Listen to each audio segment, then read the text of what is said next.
मेरा नाम है मोहित और आपका स्वागत हमारे YouTube चैनल हिस्ट्री चैंपियन में। आप हो राजस्थान विश्वविद्यालय के विद्यार्थी, चाहे आप फर्स्ट सेमेस्टर के विद्यार्थी हो, चाहे आप सेकेंड ईयर के विद्यार्थी हो, चाहे सॉरी आपके सामने फर्स्ट ईयर के विद्यार्थी हो, चाहे सेकेंड ईयर के विद्यार्थी थे, आप हो नहीं थे, है ना।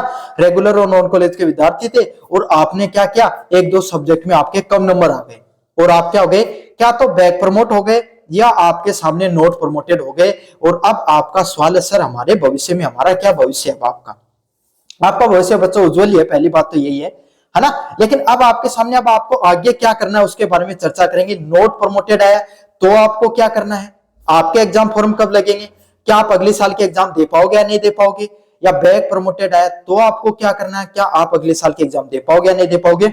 या आपके सामने सारी सूचना मैं लेकर आया हूं। काफी विद्यार्थियों का सवाल था, बस आपको क्या करना है, वीडियो को पूरा देखना है, चैनल को सब्सक्राइब करना है और अपने दोस्तों को जरूर से शेयर करना है।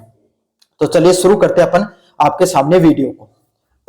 सबसे पहले अगर अपन बात करें आपके सामने, अगर आपके लिखा हुआ आया है क्या, बैक प्रमोटेड, अधिकतर विद्यार्थी वही हैं भाई जिनके बैक प्रमोटेड लिखा हुआ है। समझ में आ गया। तो मुझे उम्मीद है आपने रिवील का फॉर्म लगा दिया होगा भाई, नहीं रिवील का फॉर्म लगा दिया। चलो इस बारे में अलग चर्चा करेंगे। सबसे पहले आपका एक सवाल आता है, चाहे आपके नोट प्रमोटेड आया है चाहे बैक प्रमोटेड, क्या मैं अगली कक्षा की एग्जाम दे पाऊंगा या नहीं दे पाऊंगा। तो जिन विद्यार्थियों के बैक प्रमोटेड लिखा हुआ है वो बिल्कुल एग्जाम दे सकते हैं। क्या कर सकते हैं, बिल्कुल एग्जाम दे सकते हैं। जिनके बैक प्रमोटेड लिखा हुआ है वो एग्जाम दे पाएंगे। जिनके नोट प्रमोटेड आया है और जिनके रिवील के रिजल्ट में भी नोट प्रमोटेड लिखा हुआ आ गया, वो आपके सामने अगले साल का एग्जाम नहीं दे पाएंगे। समझ में आ गया। जैसे कि आप फोर्थ सेमेस्टर में थे और आपके नो बैक प्रमोटेड आया तो आप फिफ्थ सेमेस्टर का आप एग्जाम फॉर्म भर सकते हो, है ना। लेकिन अगर आप फोर्थ सेमेस्टर में थे और आपके नोट प्रमोटेड लिखा हुआ है तो अब आप फिफ्थ सेमेस्टर का एग्जाम फॉर्म नहीं भर सकते हो। तो अब अधिकतर बच्चों का सवाल आएगा, सर मेरे तो नोट प्रमोटेड आया है, अब मेरे को कौन सा पेपर देना है, क्या मुझे फोर्थ सेमेस्टर का ही फॉर्म भरना पड़ेगा या फिर थर्ड सेमेस्टर का फॉर्म भरना पड़ेगा। समझ में आ गया। तो बच्चों आपको पूरी सेकंड ईयर मतलब थर्ड और फोर्थ सेमेस्टर वापस करना पड़ेगा। आप दोनों सेमेस्टर में फेल माने जाते हो। समझ में आ गया आपके सामने। चाहे आपके नोट प्रमोटेड लिखा है तो चाहे आपके सामने थर्ड सेमेस्टर और फोर्थ सेमेस्टर दोनों में आप फेल हो, दोनों आपको वापस देने पड़ेंगे। तो अब आपके सामने जो अगला सेमेस्टर होगा, नोट प्रमोटेड लिखा हुआ है ना आपके सामने, तो आपके सामने अब जो सेमेस्टर के एग्जाम निकलेंगे, है ना, उसमें आपके सामने आपको फॉर्म भरना है फिर से। चाहे फर्स्ट ईयर में थे, आपका सेकंड ईयर का रिजल्ट आया तो नोट प्रमोटेड आया तो फर्स्ट ईयर के वापस फॉर्म करो। समझ में आ गया। सेकंड ईयर में थे आपके सामने तो थर्ड सेमेस्टर का एग्जाम फॉर्म आपको भरना पड़ेगा। मुझे उम्मीद है आपको ये चीज समझ में आ गई होगी अच्छे से। अब आपके सामने बात करूं जिनके बैक प्रमोटेड लिखा हुआ है, क्या लिखा हुआ है भाई आपके सामने, जिनके बैक प्रमोटेड लिखा हुआ है वो कह रहे हैं सर हमारा भी कोई भविष्य है, आपका भविष्य उज्जवल है, आप अगले साल का सेमेस्टर का एग्जाम दे सकते हो। आप सेकंड ईयर में थे, फोर्थ सेमेस्टर में बैक प्रमोटेड तो फिफ्थ सेमेस्टर का दे सकते हो। सेकंड सेमेस्टर में थे तो आपका थर्ड सेमेस्टर का फॉर्म भर सकते हो। समझ में आ गया। अब अगला सवाल कि सर मान लो मेरे रिवील का फॉर्म लगाया है और रिवील के फॉर्म में मेरे नोट प्रमोटेड से क्या हुआ, एक पेपर में फेल था और वो पास होकर मैं क्या हो गया, बैक प्रमोटेड हो गया, तो मेरा क्या होगा।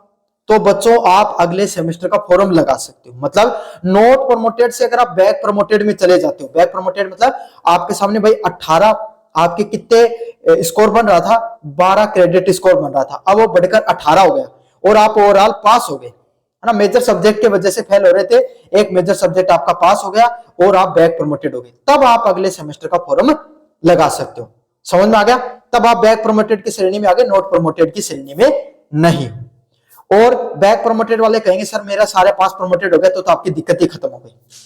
समझ, तो आप तो लगा ही सकते हो। अब आपके सामने सवाल है सर हमारे एग्जाम फॉर्म कब से लगेंगे, एग्जाम फॉर्म कब से आएंगे हमारे, तो इस बारे में भी हमें सूचना दे दो कि अगर मेरे नोट प्रमोटेड आए तो उनके एग्जाम कब लगेंगे, मेरे बैक सब्जेक्ट है तो मेरे एग्जाम कब लगेंगे।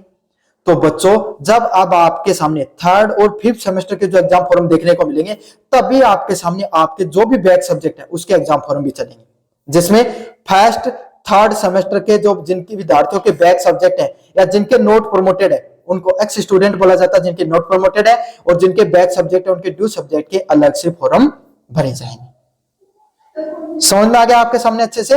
और कब आएंगे वो एग्जाम फॉर्म? जनवरी में देखने को मिलेंगे। थर्ड और फिफ्थ सेमेस्टर के एग्जाम के साथ ही वो एग्जाम फॉर्म चलेंगे, तो तब आपको एग्जाम फॉर्म भरना है और उनकी एग्जाम होगी तभी आपको एग्जाम भी देने जाना है। समझ में आ गया? जैसे कि आपको थर्ड सेमेस्टर में आप बैक प्रोमोटेड थे और आपका फर्स्ट सेमेस्टर का भी कोई पेपर बैक रह रखा है, तो अब एग्जाम फॉर्म आएंगे जनवरी में, तब भर देना थर्ड सेमेस्टर के साथ वो बैक वाला सब्जेक्ट और उसी के साथ वो एग्जाम भी आपको देनी होती है। क्या आपके सारे डाउट क्लियर हो गए? नहीं हुए हैं कमेंट बॉक्स में बता दो, मैं आपके सामने एक और वीडियो इस टॉपिक पे बनाकर बता दूंगा। धन्यवाद।